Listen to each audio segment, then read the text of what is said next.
E assim eu convido aqueles e aquelas que têm as suas Bíblias a abrir em 1 Samuel, capítulo 2, versículo 1 até o versículo 11. Texto bíblico que vai nos contar a oração de uma mulher que nós vamos estudar hoje, que nós vamos meditar sobre a vida dela hoje, que nós vamos refletir sobre a vida dela. No culto passado, nós deixamos como indicação de leitura da semana 1 Samuel 1. Mas nós vamos ouvir um pouquinho também do que diz 1 Samuel 1, a interpretação.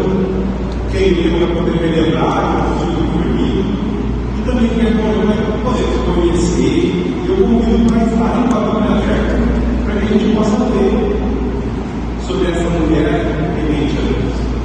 Então, 1 Samuel, capítulo 2, do versículo 1 até o versículo 11.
Os que antes estavam fartos, agora se empregam para ganhar comida. Mas os que tinham fome, agora estão satisfeitos. A mulher que não podia ter filhos, deu à luz a 7. Mas a que possuía muitos filhos, ficou sem nenhum. O Senhor Deus é quem tira a vida, quem dá. É Ele quem manda a pessoa para o mundo dos mortos e faz voltar de lá. Ele faz com que alguns fiquem pobres e outros ricos. Rebaixa alguns e eleva outros.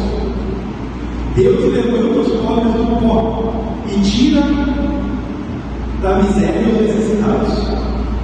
Ele faz com que os pobres sejam companheiros dos príncipes e os bons em lugar de honra. Os alicerces da terra são de Deus, o Senhor. Ele construiu o mundo sobre eles. Ele protege a vida dos que são fiéis a Ele, mas deixa os maus desaparecerem na escuridão, pois ninguém vence pela sua própria força.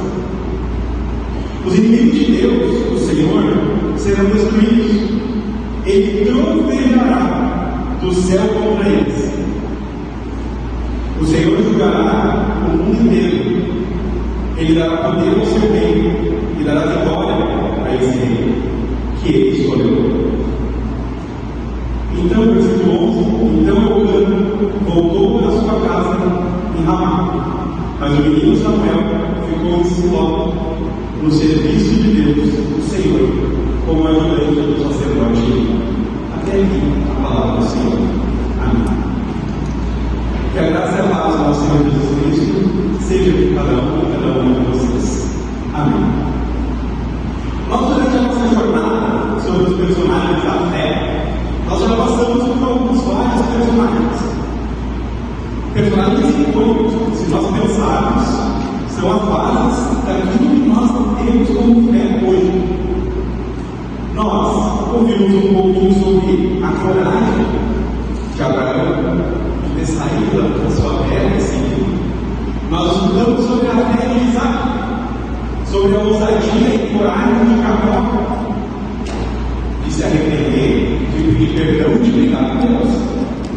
Nós falamos sobre a fidelidade de Ruth, sobre a sabedoria e o arrependimento de Salomão. E hoje nós vamos falar sobre uma personagem, sobre uma mulher que ela tinha um sonho que ela não podia realizar com as próprias forças.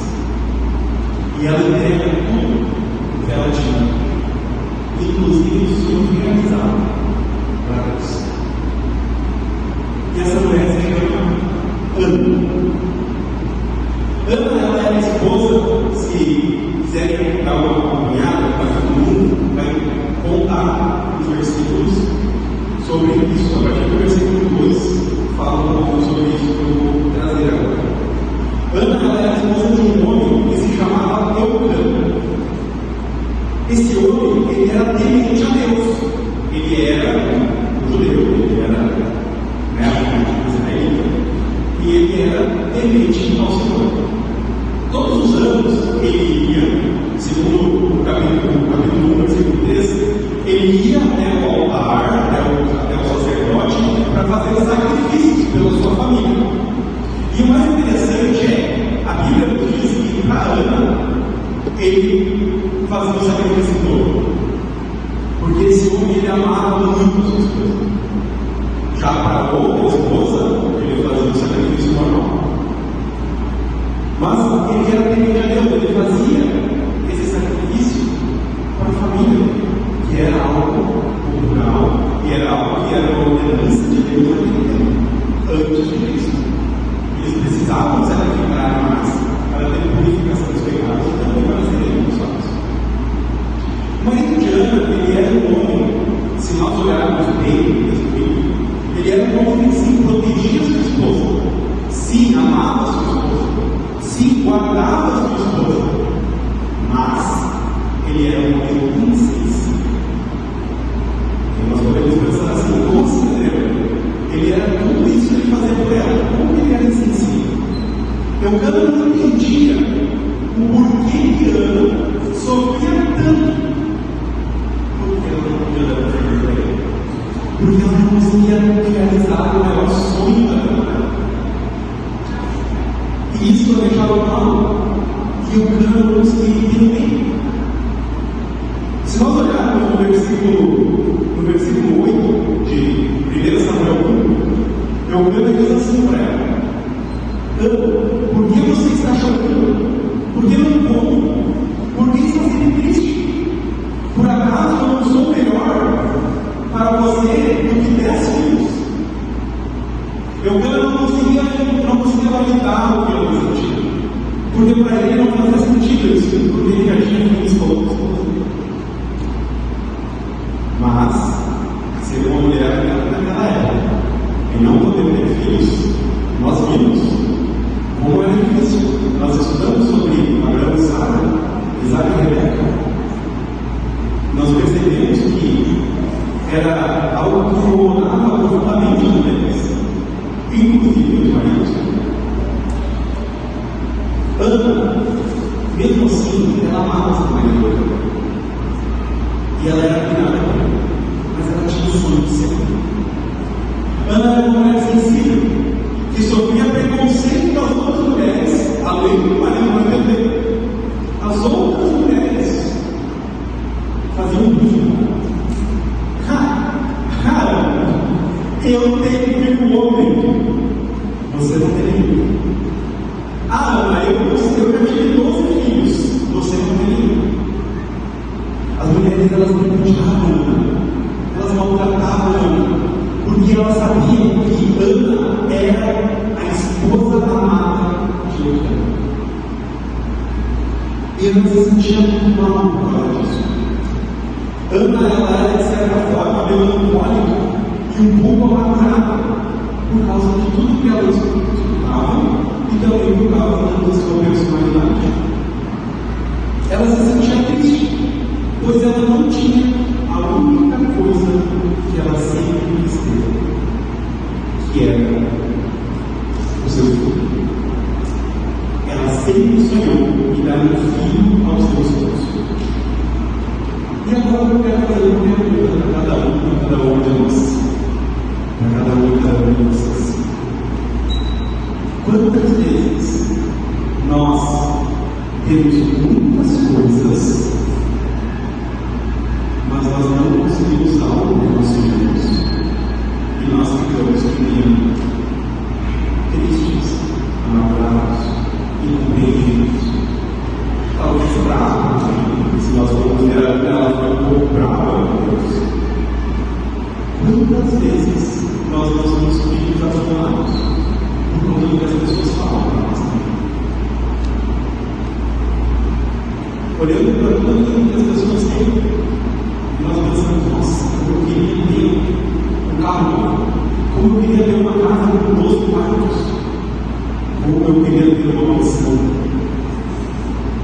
E nós trazemos isso para dentro do nosso coração e acabamos ficando com uma. Não estou dizendo aqui que o sonho de Ana e o sonho de cada um de vocês não é importante. Mas como que nós reagimos a isso? Será que nós estamos olhando para a grama do vizinho e achando que ela está um pouquinho mais verde que a nossa? Às vezes o vizinho ele rega o jardim. Nós precisamos regar o nosso.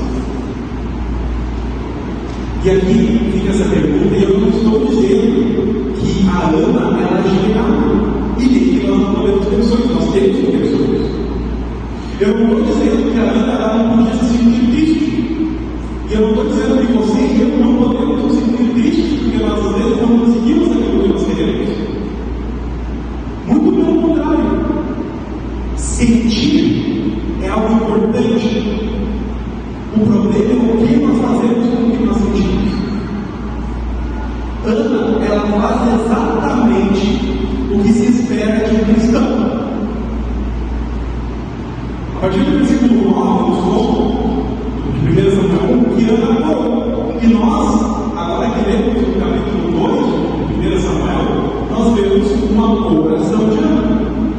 Ana, ela ora a Deus. O interessante é que mesmo com o sofrimento dela, ela se lembra que é possível falar com Deus. Ela se lembra que não necessariamente nós vamos resolver os nossos problemas. E muito menos ela lembrou que ela não poderia, pelas próprias forças dela, resolver o seu problema, que era ter um filho. É possível perceber que Ana, no meio de tudo que ela passou, Deus tinha um propósito na vida dela. E eu posso dizer aqui agora para você: Deus conhece a sua história, Deus conhece a sua vida, e Ele tem um propósito para você. É possível aprendermos na vida de Ana algumas questões. E a primeira delas é: Ana busca a Deus na sua aflição. Ela era uma pessoa estéril, ou seja, ela não podia ter filho. Pensando na medicina, é impossível Ana ter um filho. Se fosse hoje os médicos, iam dizer: Ana, é impossível. Não existe tratamento para isso. Ana, ela se sentia mal. E ela busca Deus. Ela vai junto com seu marido e ela busca Deus. Ela ora para o Senhor dos Exércitos e fala assim: se tu me deres um filho, eu prometo que eu devolvo ele para você. É isso que ela fala para Deus. O sacerdote, que era para ser o cara que era para chegar nela e orar junto com ela, ele olha para ela e fala assim: por que tu está lendo? Ele acha que ela está lendo, porque ela estava dando uma boa, olhando, levantava e orava e ficava falando com Deus. E o sacerdote ele fala assim: por que tu está lendo? Ana não estava lendo. Ana buscava um relacionamento íntimo com Deus. Ela colocou tudo que ela tinha nas mãos de Deus. Só que, infelizmente, quando nós lemos o texto bíblico, nós percebemos que o que Ana tinha era aflição, dor, tristeza, angústia, medo de não conseguir aquilo que ela queria, que ela esperava. Ana é um exemplo de fé. E é a lembrança de que nós não somos autossuficientes. Assim como Ana, nós passamos por problemas diversos. Mas, gente, Deus ele usa a nossa aflição, o nosso medo, o nosso anseio, a nossa angústia, o nosso favor, como forma da graça, para alcançar a nossa vida. Porque quando nós estamos dessa maneira, que nós lembramos que nós não conseguimos com as nossas forças, é quando nós estamos assim como Ana estava, que nós somos lembrados que nós não somos autossuficientes. E é assim que você acha que você consegue tudo com sua própria força. Precisamos entender algumas coisas. Porque Deus nos deu tudo. E a história de Ana nos mostra isso. É possível perceber que a Ana, ela coloca Deus como princípio no começo, ela pega Deus. E Deus acompanha Ana a partir daqui, em todos os momentos da vida dela, até o momento que ela está nisso. E o mais interessante, Ana não estava só no filho. E a gente vai descobrir o quanto assim Ana teve. Ana teve lutas e dificuldades. E ela sonhava com o filho. Só que Deus tinha um propósito. Da mesma forma que Ana queria um filho, Deus queria levantar um profeta para as nações. Um profeta que abençoaria e cuidaria de seu povo. E ainda ungiria um novo reino. Ou melhor, o primeiro. Deus queria levantar o último juiz e o primeiro profeta.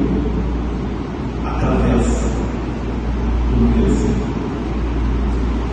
E pasmem, esse profeta e esse juiz é o filho de Samuel. Samuel significa do Senhor pedir. Então o primeiro ponto é: Ana colocou tudo que ela tinha naquele momento aos pés da cruz. A Deus clamando. E o segundo ponto é: Deus atendeu Ana e multiplicou o sonho dela. Deus desejou Ana com Samuel, mas Ana foi fiel àquilo que ela havia prometido a Deus. E aqui vai uma pergunta: quem teria coragem de deixar o filho junto com um homem estranho e a sua família para ser criado e batizado para ser um sacerdote?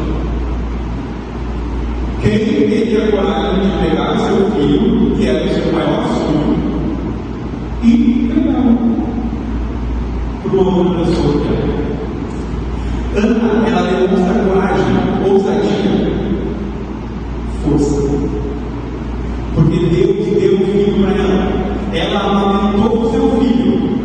E a partir do momento que o filho parou de ser amamentado, ela entregou Samuel ao sacerdote.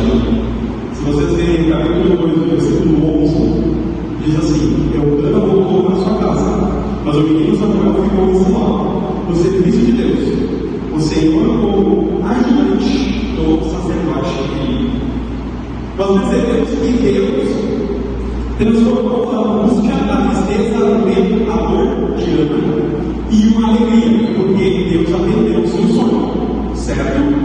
Mas Ana havia prometido que entregaria seu filho para o sacerdote para ser criado como sacerdote e servir a Deus.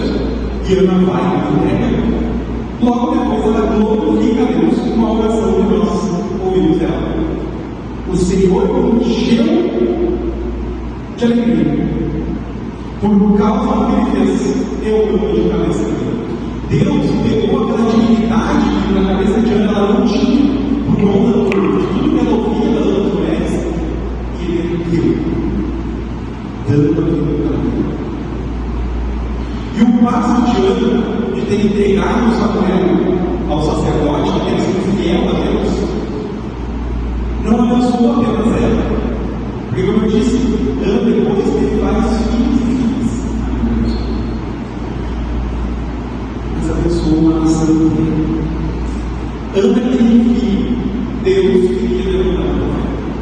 Ninguém perde quando nós entregamos os nossos sonhos e a nossa intimidade com Deus.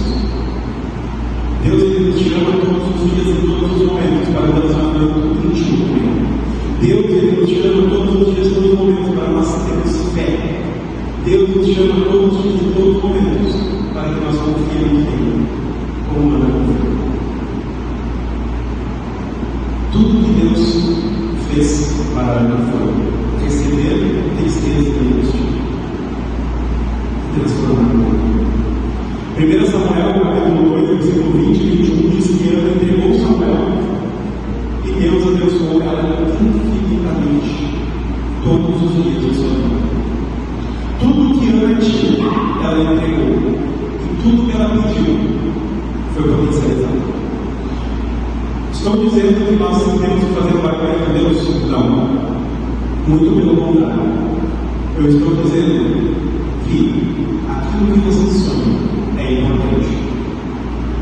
Leve a Deus. Se for o propósito de Deus na sua vida, Ele vai realizar seu sonho. Se não for, Ele vai dizer assim: olha, não é por aí, mas Ele vai realizar algo muito maior na sua vida. Porque o nosso Deus, Ele é infinitamente maior do que nós pensamos.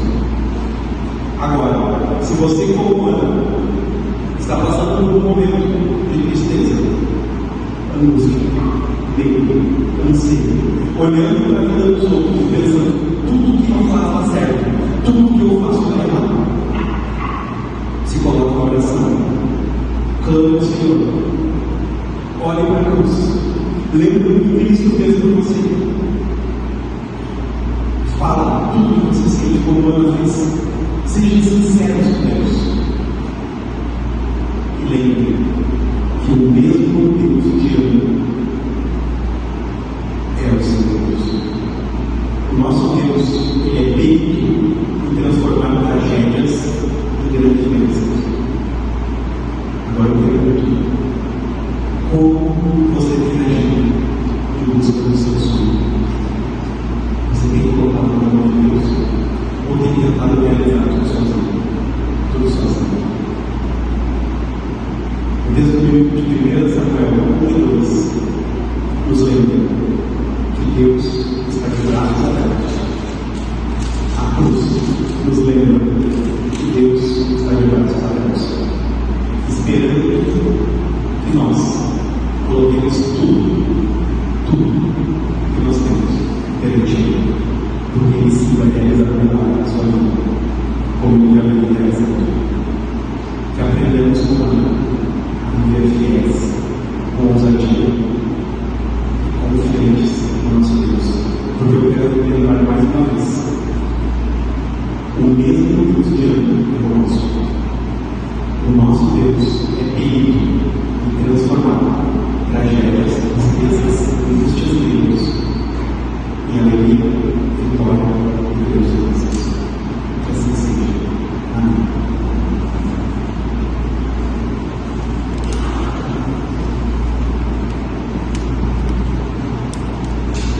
E no próximo domingo nós possamos cantar como forma de resposta a isso que nós ouvimos. O próximo domingo diz: sim,